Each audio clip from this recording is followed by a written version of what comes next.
Hello students, ये physics MCQ series का first video है और इस वीडियो में हम इलेक्ट्रिसिटी चैप्टर के कुछ इंपॉर्टेंट एमसीक्यू क्वेश्चन को डिस्कस करेंगे जो कि आपके क्लास 8 क्लास 10 बोर्ड एग्जामिनेशन के लिए काफ़ी इंपॉर्टेंट होगा फॉर ऑल बोर्ड। ओके, और साथ ही इन सभी क्वेश्चन को आप खुद भी सॉल्व कीजिएगा और इन क्वेश्चन में से कितने क्वेश्चन सही है कितने क्वेश्चन गलत है ये आपको कमेंट सेक्शन में लिखना है। साथ ही कुछ इंपॉर्टेंट एक्सप्लेनेशन भी आपको इस वीडियो में देखने को मिलेगा जो कि आपके नॉलेज के लिए भी काफ़ी इंपॉर्टेंट होगा। तो हम फर्स्ट क्वेश्चन को शुरू करते हैं। फर्स्ट क्वेश्चन है कि which of the given is SI unit of electric current. Electric current का एसआई यूनिट क्या होता है? तो आपको मालूम है इलेक्ट्रिक करंट का एसआई यूनिट क्या होगा। चार ऑप्शन गिवन है, ओम, एम्पियर, वोल्ट और फैराडे। तो ये सभी लोग को मालूम होगा। इसका एसआई यूनिट क्या हो जाएगा? एम्पियर हो जाएगा। तो इलेक्ट्रिक करंट का एसआई यूनिट आपका क्या होता है? एक एसआई यूनिट होता है एम्पियर। एक और भी इलेक्ट्रिक करंट का एसआई यूनिट होता है और वो क्या होता है? Coulomb per second. Electric current के दो एसआई यूनिट होते हैं। पहला होता है एम्पियर होता है और दूसरा होता है कूलम पर सेकेंड, जिसको हम ऐसे भी लिखते हैं कूलम पर सेकेंड। ओके, इसके बाद हम आते हैं सेकंड क्वेश्चन पे। सेकंड क्वेश्चन हमारा ये है कि तो फर्स्ट का आंसर हो गया एम्पियर। सेकंड क्वेश्चन हमारा है the hindrance presented by material. बोला है कि हिंड्रेंस का मतलब रुकावट होता है। The hindrance presented by material of a conductor, ठीक है, to the smooth passing of electric current. तो ये बोल रखा है कि जो कंडक्टर का मटेरियल होता है, ठीक है, कंडक्टर जिससे बना होता है, तो कंडक्टर करंट के रास्ते में एक रुकावट पैदा करता है। तो उस रुकावट या उस ऑब्स्ट्रक्शन को क्या कहते हैं? देखिए, करंट के रास्ते में रुकावट, तो करंट क्या? इलेक्ट्रॉन का ही तो फ्लो है। तो इलेक्ट्रॉन के फ्लो के रास्ते में जो रुकावट होता है उस रुकावट को हम क्या बोलते हैं? रेजिस्टेंस बोलते हैं। तो रेजिस्टेंस का सिंपल सा डेफिनेशन आपने पढ़ा होगा बुक में कि द ऑब्स्ट्रक्शन और the hindrance produce to the flow of current. तो इसका सही जवाब क्या हो जाएगा? रेजिस्टेंस हो जाएगा। रेजिस्टेंस ही वो रुकावट है जो कि कंडक्टर के द्वारा जनरेट किया जाता है। किसके द्वारा रेजिस्टेंस अप्लाई किया जाता है? कंडक्टर के मटेरियल के द्वारा अप्लाई किया जाता है। और किसके फ्लो में? करंट के फ्लो में या फिर इलेक्ट्रॉन के फ्लो में। तो स्टूडेंट, इसका जो सही जवाब हो जाएगा वो आपका क्या हो जाएगा? रेजिस्टेंस हो जाएगा। ओके, तो इस सेकंड का जो सही जवाब हो जाएगा ये आपका रेजिस्टेंस हो जाएगा। अब हम आते हैं थर्ड वायर। अब इसका आपको कॉन्सेप्ट भी समझना है। The fuse wire. Fuse wire क्या होता है? जो हमारे घर को, जो हमारे अप्लायंस को सेव करता है, ठीक है। तो फ्यूज वायर हमारे अप्लायंस को सेव करता है। तो फ्यूज वायर को हम किस वायर में इंसर्ट करते हैं? लाइव वायर में इंसर्ट करते हैं कि न्यूट्रल वायर में इंसर्ट करते हैं कि अर्थ वायर में कंसर्ट करते हैं कि इन चारों में से हम किसी में इंसर्ट कर सकते हैं, ठीक है। तो अब हम पहले ये समझ ले कि ये चारों वायर क्या होता है।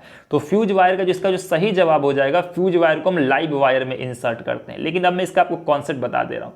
देखिए, फ्यूज वायर आपका क्या है? फ्यूज वायर आपका सिंपल एक प्रोटेक्टिव वायर है जो कि किसको प्रोटेक्शन देता है? जो कि आपके घर के अप्लायंस को प्रोटेक्ट करता है। किसको प्रोटेक्ट करता है?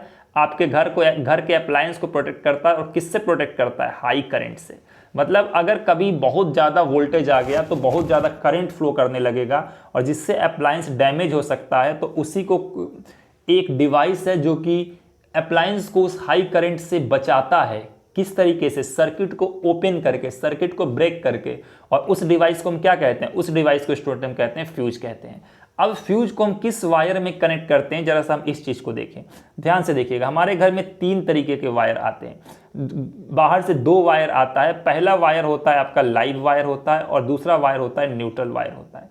लाइव वायर में हम फ्यूज को जोड़ देते हैं, ठीक है। हम फ्यूज को किस में जोड़ देते हैं? लाइव वायर में हम ऐड कर देते हैं, ठीक है।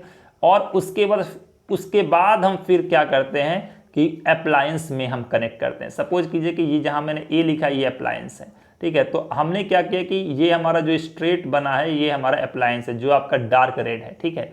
अब आप ध्यान से देखिए, अप्लायंस को हम डायरेक्टली लाइव वायर में कनेक्ट नहीं करते हैं क्योंकि डायरेक्ट कनेक्ट कर देंगे तो अप्लायंस हमारा हाई करंट के दौरान हमारा फ्यूज हो जाएगा, ठीक है। अब देखिए, लाइव वायर का जो पोटेंशियल होता है जो बाहर से आता है वो क्या होता है? 220 वोल्ट होता है। कितना होता है स्टूडेंट? 220 वोल्ट होता है। जो कि जैसे टेस्टर को हम लाइव वायर में लगाते हैं तो ही हमारा टेस्टर जलता है, ठीक है। न्यूट्रल वायर का जो पोटेंशियल डिफरेंस होता है वो कितना होता है, 0 वोल्ट होता है। तो हमारे घर टोटल पोटेंशियल डिफरेंस कितना आता है, तो हमारे घर जो टोटल पोटेंशियल डिफरेंस आता है वो लाइव वायर का पोटेंशियल माइनस न्यूट्रल वायर का पोटेंशियल, तो 220 माइनस 0 कितना आता है, 220 वोल्ट का हमारे घर पोटेंशियल आता है। ओके स्टूडेंट, अब हमारे घर अगर 220 वोल्ट का पोटेंशियल आ रहा है, ठीक है, तो अगर जब बहुत ज़्यादा वोल्टेज बढ़ जाता है तो जैसे ही क्या होता है कि हाई करंट फ्लो करता है तो वो हाई करंट लाइव वायर के थ्रू आएगा, करंट लाइव वायर के ही थ्रू आता है और वो फ्यूज में जाएगा। तो फ्यूज आपका क्या हो जाता है कि फ्यूज आपका ब्रेक हो जाता है। फ्यूज ब्रेक हो जाता है तो जितना दूर आपका ये येलो से दिख रहा है इतना दूर का सर्किट आपका ओपन हो जाता है और ये जो करंट है जो लाइव वायर से जा रहा था ये आपका इस अप्लायंस तक नहीं पहुंच पाता है। लेकिन क्या, इसीलिए हम फ्यूज को लाइव वायर में कनेक्ट करते हैं। अब सेकंड क्वेश्चन आता है कि क्या हो कि अगर हम, सेकंड क्वेश्चन आपका ये आता है कि क्या हो कि अगर हम फ्यूज को न्यूट्रल वायर में कनेक्ट कर दें। तो देखिए, अगर आप, ये आपका लाइव वायर है, यहाँ पे आपने अप्लायंस से जोड़ दिया और यहाँ पे आपने न्यूट्रल वायर में आपने क्या कर दिया कि फ्यूज को कनेक्ट कर दिया, ठीक है। तो जैसे ही आप न्यूट्रल वायर में फ्यूज को कनेक्ट करोगे तो अगर वोल्टेज बहुत भी बढ़ जाएगा तो भी वोल्टेज क्या होगा, वोल्टेज आपका लाइव वायर से ही आएगा और वो सीधे अप्लायंस में चला जाएगा। ये जो करंट है सीधे अप्लायंस में चला जाएगा और आपका अप्लायंस क्या हो जाएगा, फूक जाएगा। तो अगर हम फ्यूज को न्यूट्रल वायर में हम कनेक्ट कर दें तो हमें कोई बेनिफिट नहीं मिलता है, क्योंकि करंट पहले अप्लायंस में जाएगा तब जाके फ्यूज में आएगा। अब करंट जब पहले अप्लायंस में जाएगा तो अप्लायंस पहले ही हमारा क्या हो जाएगा, अप्लायंस पहले ही डैमेज हो जाएगा। ओके स्टूडेंट्स, तो इसीलिए हम क्या करते हैं कि फ्यूज को, यहाँ आप क्वेश्चन में फ्यूज को हम हमेशा किस में कनेक्ट करते हैं, लाइव वायर में ही कनेक्ट करते हैं। किस में करते हैं, लाइव वायर में कनेक्ट करते हैं, ठीक है। अब देखिए, इन वायर्स के आपको मैं कलर कोडिंग बता दे रहा हूँ। जो लाइव वायर होता है इसका पोटेंशियल होता है 220 वोल्ट और इसका जो कलर होता है, इसका कलर होता है रेड, ठीक है।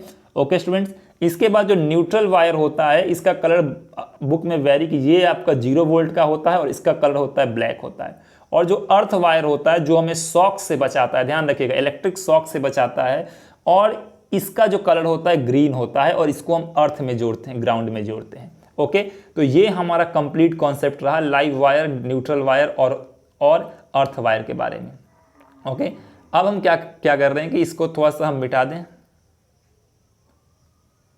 ओके, नाउ अब हमारा, तो इसका जो हमारा थर्ड का जो सही आंसर हो जाएगा कि फ्यूज वायर को हम लाइव में इंसर्ट करते हैं। पहले दूसरे का आंसर दे दिया था, रेजिस्टेंस होगा और एम्पियर होगा, ठीक है स्टूडेंट। अब आते हैं फोर्थ पे, the rate of flow of electric charge. अब देखिए, इलेक्ट्रिक चार्ज के रेट के फ्लो को क्या कहते हैं, आपने पढ़ा भी होगा, उसको हम क्या कहते हैं, इलेक्ट्रिक करंट बोलते हैं।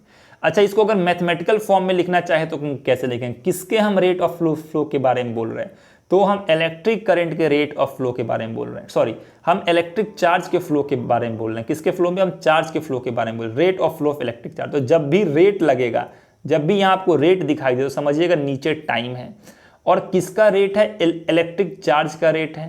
तो अब देखिए, तो ये आपका मैथमेटिकल एक्सप्रेशन बन गया Q/T। क्या बन गया स्टूडेंट, ये बन गया Q/T।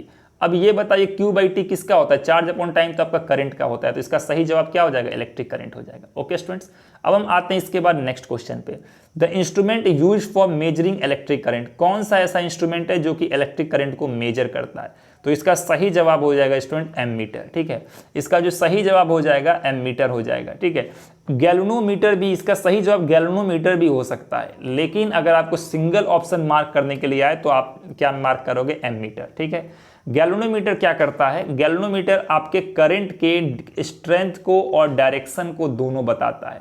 और एमीटर क्या करता है स्टूडेंट, एमीटर करंट के सिर्फ और सिर्फ आपका डायरेक्शन को, सिर्फ और सिर्फ स्ट्रेंथ को बताता है, मैग्नीट्यूड को बताता है।